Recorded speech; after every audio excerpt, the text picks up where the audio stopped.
11th class के बच्चों, ये आपके मैथ का एक क्वेश्चन है। मैं क्वेश्चन पढ़ता हूँ, फिर पहचानेंगे ये स्ट्रेट लाइन से है या कोनिक सेक्शन से है। Find the equation of the line which passes through the point -43 and the portion of the intercepted between the axis is divided internally in the ratio 5:3 by this point.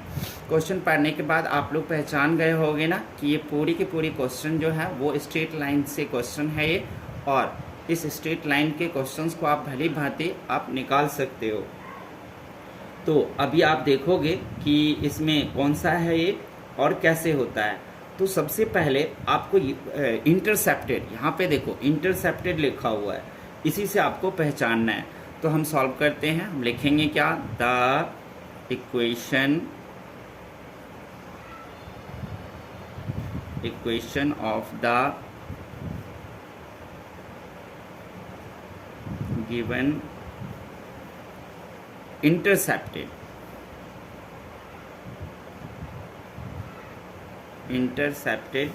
Line. आपको पता है intercepted line के जो formula होता है x plus ए plus Y upon में b और equals to में 1 होता है।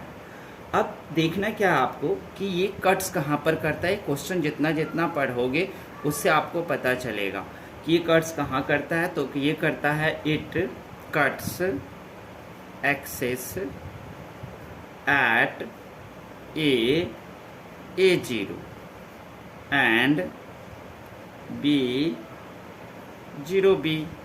यहाँ से हमको मिला A0 और 0B। इसके बाद the portion of AB, the portion of AB intercepts between the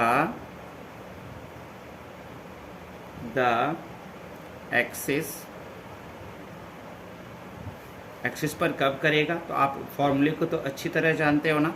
ये x इक्वल्स टू क्या होता था, x2 मल्टीप्लाई m1, ये 10 से ही आप जानते हो।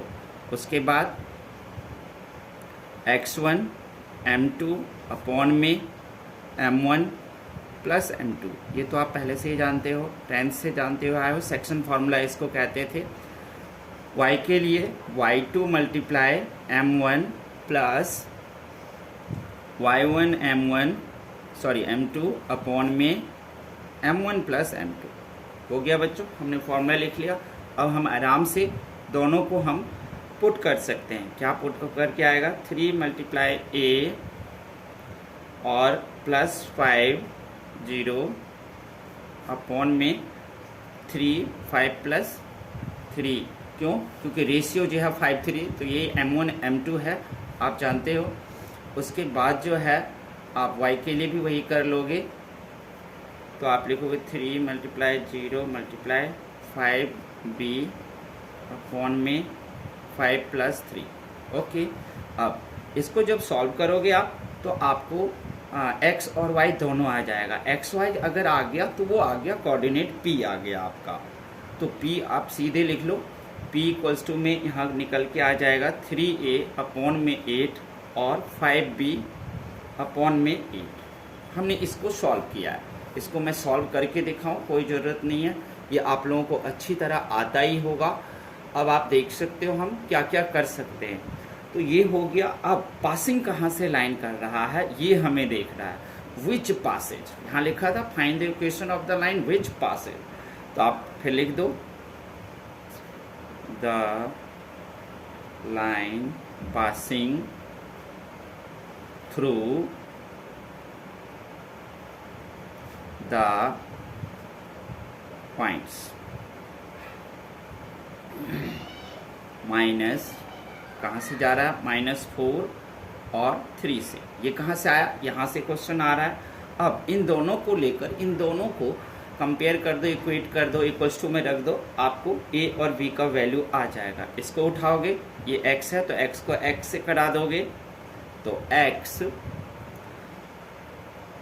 इक्वल्स टू में 3a/8 है। तो आप क्या करोगे, x की जगह पर में आप -4 डाल दोगे, और 3a अपॉन में 8 डाल दोगे, क्रॉस मल्टीप्लाई करोगे तो क्रॉस मल्टीप्लाई करके आपके पास a आ जाएगा। a इक्वल्स टू आ जाएगा आपको 32 अपॉन में 3 माइनस में आ जाएगा। ओके बच्चों, अब हम क्या करेंगे, दूसरी तरफ y के लिए कर लेंगे। तो y इक्वल्स टू क्या होगा, दूसरा जो आपके पास ये है 5b अपॉन में 8 है, इसको भी आप y की जगह पे पुट कर लोगे।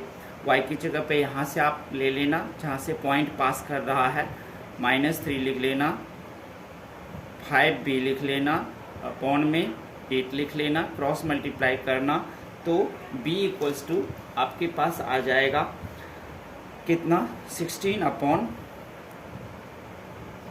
8 3 जा,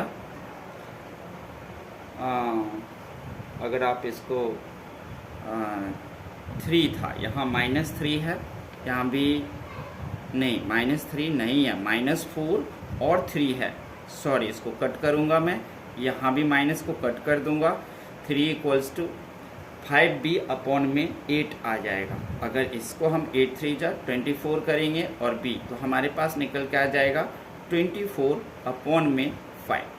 ठीक है, अब a और b दोनों के वैल्यू आपके पास ये आ गया है। a इक्वल्स टू -32 अपॉन 3 और b equals to 24 upon 5। Answer.